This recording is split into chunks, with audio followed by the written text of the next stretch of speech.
Кайырлы күн.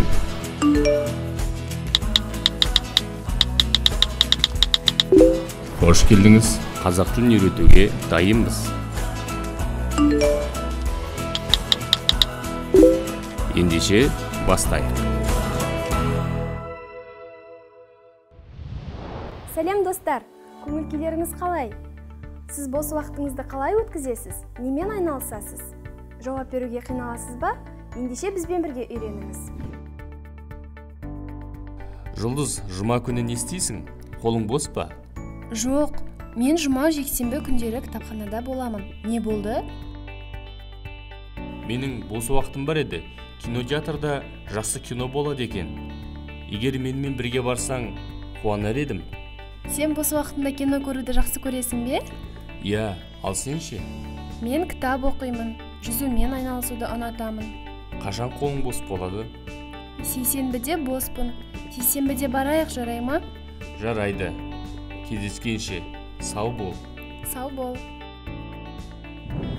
Ендеше достар, бұл диалогтың ішіндегі егер менімен барсаң, қуанар едім деген сөйлемге мұқият назар аударайық.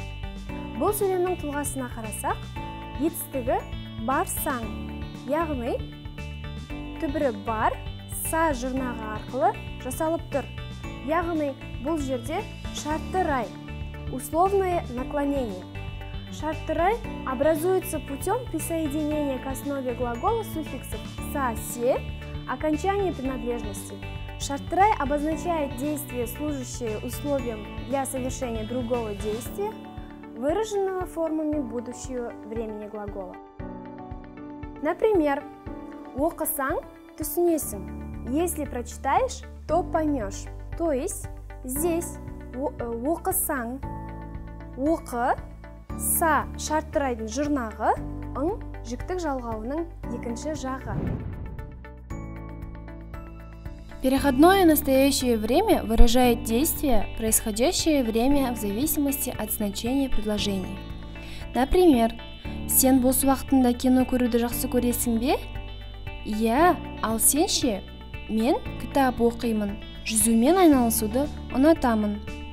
Обратите внимание на глаголы. Көресің бе, оқимын, ұнатамын. Здесь к основе глагола прибавлены суффиксы «а», «е», «и». От глагола в неопределенной форме отбрасывается суффикс «у» и добавляются суффиксы «са», «се». Мысалы, жазса, тыңдаса, айтса, ашса, берсе, сүртсе, кессе, билесе. После суффиксов следует личное окончание. Мен жазсам, сен келсең, мен де келемін. Мен хат жазсам, ол жауап қайтарады. Ертең қар жауса, күн аяз болады. Емделсеңіз, тез жазыласыз. Жаңбыр жауса, қол шатырды ал. Досың көп болса, жолың да ашылады. Ендеше достар, бүгінгі біздің өткен тақырыбымыздың тапсырмасын бірге орындайық. Диалогты пайдалана отырып, кестеде көрсетілген сөйлемдердің дұрыс немесе дұрыс еместігін белгілеңіз.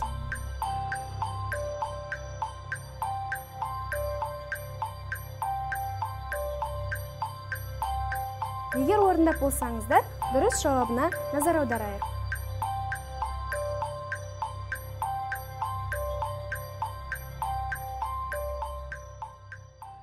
Олай болса, достар, қазақша үйренейік атты бейне сабағымыздың бүгінгі саны аяқталды.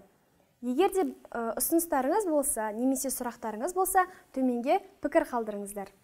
Келесі көріскенше қош сау болыңыздар.